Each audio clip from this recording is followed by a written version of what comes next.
Personal loans, home loans, business loans ఎలాంటి రుణాలకైనా వెంటనే ఈ నెంబర్కి కాల్ చేయండి. నమస్తే. కాకినాడ జిల్లాలో వరద బీభత్సం కొనసాగుతుంది. వరద ప్రవాహం అంతకంతకు పెరుగుతుంది. ఎందుకంటే ఎడతెరిపి లేకుండా కురుస్తున్న వర్షాలకు వరద ఎగువ నుంచి పడుతున్నటువంటి వర్షం కూడా తోడై ఏలేరు కాలువకు గండిపడ్డ పరిస్థితి కనిపిస్తోంది. ఏలేరు కాలువకు గండిపట్టడంతో కింద ఉన్నటువంటి 86 గ్రామాలు కూడా వరద గుప్పెట్లో చిక్కుకున్న పరిస్థితి కనిపిస్తోంది. ఏలేరు కాలువకు గండిపట్టడంతో స్థానికంగా ఉన్నటువంటి గ్రామాల ప్రజలందరూ కూడా బిక్కుబిక్కుమంటూ కాలం గడుపుతున్న పరిస్థితి కనిపిస్తుంది. ఎందుకంటే ఇంకా వరద ప్రవాహం పెరుగుతున్న నేపథ్యంలో ఇక్కడ కాలువకు గండిపడిన పరిస్థితి ఉంది కాబట్టి ప్రజలందరూ కూడా అప్రమత్తంగా ఉండాలని కలెక్టర్ షాన్మోహన్ ఇప్పటికే ఆదేశాలు జారీ చేశారు, అప్రమత్తత చేశారు.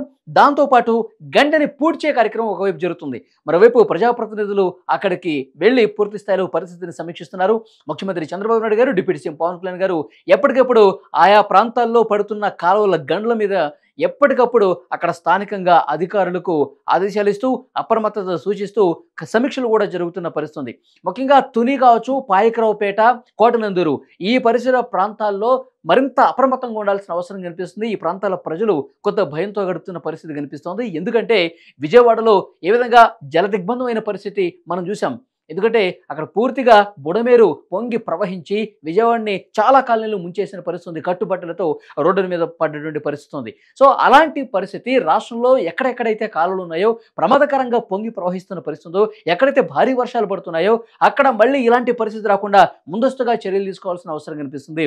సో మరింత అప్రమత్తంగా ఉండాల్సిన అవసరం చాలా స్పష్టంగా కనిపిస్తుంది. సో ముఖ్యంగా గండిని ఒకవైపు పూడుస్తూ మరొకవైపు వర్షాలకు సంబంధించి కూడా అలర్ట్ చేస్తూ ఉన్నారు.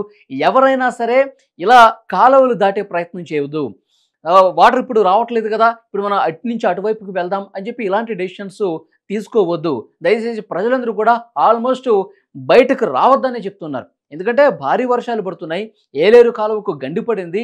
ఆ తర్వాత మరింత అప్రమత్తంగా 2 రోజులు ఉండాల్సిన అవసరం ఉందని చెప్పి వాతావరణ శాఖ నుంచి కూడా అలర్ట్ వస్తున్న నేపథ్యంలో స్థానిక ప్రజానీకానికి స్థానికంగా ఉన్నటువంటి అధికారులు పూర్తి స్థాయిలో అప్రమత్తత ప్రకటించిన పరిస్థితి.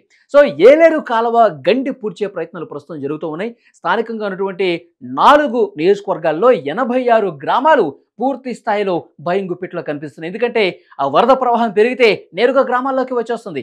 గ్రామాల్లోకి వస్తే ఇళ్ళు మునిగిపోయే పరిస్థితి. ఎందుకంటే లోతట్టు ప్రాంతాల్లో చాలా గ్రామాలు, ఇళ్ళు, ప్రజలందరూ ఉన్నారు కాబట్టి, పంట పొలాలు ఉన్నాయి కాబట్టి ఇటు రైతులు, ప్రజలు అందరూ కూడా తీవ్ర భయం గుప్పిట్లో కాలం గడుపుతున్న పరిస్థితి కనిపిస్తుంది.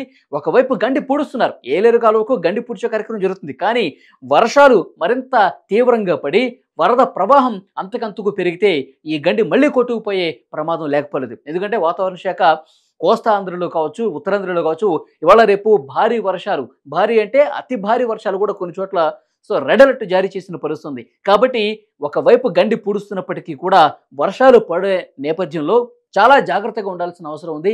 అవసరమైతే పునరావాస కేంద్రాలకు తరలించాల్సి వస్తే వేలాదిగా ప్రజల్ని తరలించాల్సి వచ్చినా కానీ అధికారులు అందుకు తగ్గట్టుగా ఏర్పాటు చేయాలి. పునరావాస కేంద్రాల్లో ఉన్న వాళ్ళకి నిత్యావసర వస్తువులు ఎప్పటికప్పుడు అందించే చర్యలు కూడా తీసుకోవాల్సిన పరిస్థితి కనిపిస్తుంది. సో ఈ 3 రోజులు మరింత జాగ్రత్తగా ఉండాలని చెప్పి అధికార యంత్రాంగం కూడా అందుకు తగ్గ ఏర్పాట్లు చేస్తుంది.